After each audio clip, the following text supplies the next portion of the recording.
Yo, salut tout le monde, c'est Gata Volgar, j'espère que vous allez bien. Moi pour ma part je vais plutôt bien, j'espère que vous avez passé une bonne journée.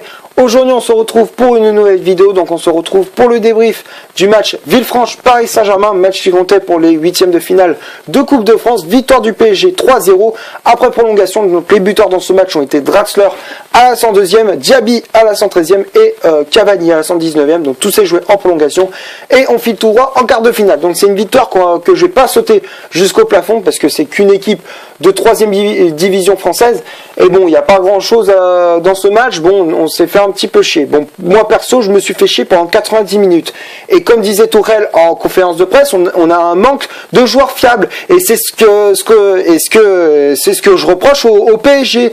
Déjà qu'on n'a pas de numéro 6 mais on n'a pas aussi on n'a pas de joueurs fiables. Mais qu'est-ce que ça va donner en Ligue des Champions? Déjà on vient de sortir d'un mercato même je disais moyen mais limite médiocre. On a recruté que Paredes et je me dis mais Maxwell et Antero Henrique ils font quoi? Ils servent à quoi au PSG? Maxwell à la limite ça va, mais Antero Henrique il fait rien depuis le début. Depuis le début de l'année 2019 il fait rien. Il a rien fait quoi. Voilà. Et ça c'est le truc qui m'a agacé quoi. Voilà. Donc pour en revenir quand même au match, on a eu beaucoup de difficultés. Donc pour décrypter les 90 minutes, donc 45 premières minutes à chier, franchement 45 premières minutes, je me suis fait chier, la première période a été nulle, on avait la maîtrise du ballon mais on faisait rien, on faisait des passes à 10, on tentait des frappes mais ça faisait rien, ça inquiétait pas le gardien, ça passait à 15 mètres, c'était limite les frappes elles étaient au poteau de corner quoi. Voilà, non mais tu vois ce que je veux dire, c'était des buts, c'était des frappes de merde quoi. Voilà, donc mi-temps 0-0, seconde période, à la mi-temps je me dis bon, 0-0 contre Villefranche, c'est pas forcément normal, mais bon, ils ont quand même tenu 45 minutes. Donc on va voir si en seconde période ils vont craquer. Je me dis on va craquer, ils vont craquer, c'est sûr ils vont craquer. Et à la fin à la 90e minute de jeu, je vois 0-0, je me dis mais c'est quoi ça? Mais c'est quoi ce délire? Et on n'arrive pas à battre une équipe de 3e division. On n'arrive pas. Et ce qui m'énerve, c'est que Tourelle, il fait pas les changements comme il faut, quoi, à l'heure qu'il faut, quoi. Et c'est ce que je lui reproche un petit peu, même si Tourelle, c'est un bon entraîneur, mais pour l'instant, lors du deux matchs, je me suis dit putain, pour l'instant, il y a rien, il y a pas beaucoup de changements. Qu'est-ce qu'il fait Tourelle? Voilà. Et quand j'ai vu Cavani et Mbappé rentrer, j'ai fait voilà, il va porter un peu plus de mordant à l'attaque, même si c'est risqué de jouer nos cadres dans un match pareil, mais quand même c'est ce qu'il fallait quoi. Voilà. Donc pour décrire la seconde période, donc ça a été comme je disais la même qu'en première, c'est-à-dire à chier. Ça faisait la même chose. J'avais l'impression de voir un replay de la première quoi. Donc ça a été les 90 minutes, elles étaient à chier et ennuyeuses. Voilà. Donc pour parler des prolongations et le but de Draxler qui vient sur une passe de Cavani, j'ai fait merci Draxler et merci Cavani parce que franchement c'était les joueurs qui étaient importants dans les prolongations, c'était eux qui ont permis au PSG d'ouvrir le score. Donc à la mi-temps de la prolongation 1-0 pour le PSG, on se dit voilà, enfin le but, ça va peut-être nous rassurer, on va enchaîner. Et effectivement, on a enchaîné avec le but de Diaby et le but de Cavani. Voilà, en fin de match, et on s'est dit, voilà, on se qualifie pour le tour suivant. Et maintenant, c'est the next. Voilà, suivant. Donc, on va passer maintenant à la compo de Thomas Tuchel. Donc, la composition d'équipe que le technicien allemand a aligné, donc ça a été un 4-2-3-1 avec Alphonse Areola dans les cages parisiennes. La charnière centrale du Paris Saint-Germain, c'était Marquinhos associé à Thilo Kehrer. Marquinhos qui avait le brassard de capitaine à la place de Thiago Silva, laissé sur le banc. Bernat latéral gauche, Meunier latéral droit, Draxler et Nkunku en poste de stopper, Paredes en 10, Diaby milieu latéral gauche, Di Maria milieu latéral droit et en pointe de l'attaque du Paris Saint-Germain c'était Eric Maxime Choupo-Moting. Voilà donc voilà pour la composition d'équipe. Donc pas grand chose à dire. Voilà, je vais rien dire sur cette composition d'équipe. J'en parlerai dans le top et les fleurs plus tard. Donc on va passer aux statistiques de ce match. Donc les statistiques, ça a été 23 tirs pour le PSG, 23 au total, donc 5 cadrés seulement, dont 3 buts. Donc c'est quand même inquiétant, quoi, parce qu'on a dominé, on a fait beaucoup de tirs, mais ça a rien fait, quoi. Là, elles n'étaient pas cadrées. Et du côté, enfin, la majorité était pas cadrée. Et côté, Villefranche, ils ont fait 6 tirs, dont 0 cadré. Voilà. Donc le PSG avait la maîtrise du jeu, mais il y avait rien qui se passait, quoi. Comme je disais, les joueurs qui mouillaient le maillot en première période, bon, je vais pas répéter, mais voilà, tu m'as compris.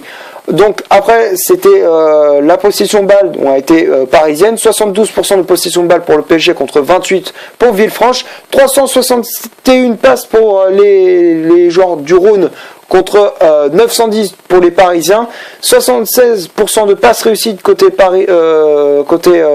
Villefranche contre 91 du côté du PSG, 15 fautes commises côté parisien contre 20 du côté de Villefranche, un carton jaune côté parisien contre 2 du côté de Villefranche, un hors-jeu du côté de Villefranche contre 3 côté parisien et 9 corners pour le PSG contre 1 du côté de Villefranche.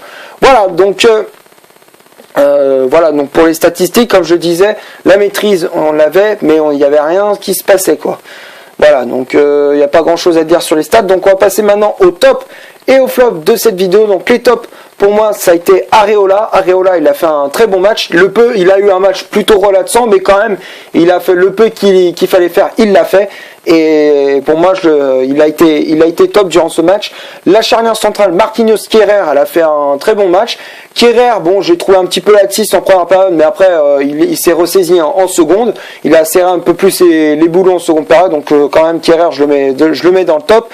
Marquinhos, le top, franchement, il a rien lâché pendant tout le long du match. Bernat, en première période, il a fait une bonne prestation. Seconde, pareil, donc après, il a cédé sa place à Stanley Nsoki. Donc quand même, Bernat, je le mets dans le top. Il s'est ressaisi après les 2 matchs qui a été complètement ratés contre Rennes et contre Lyon en championnat.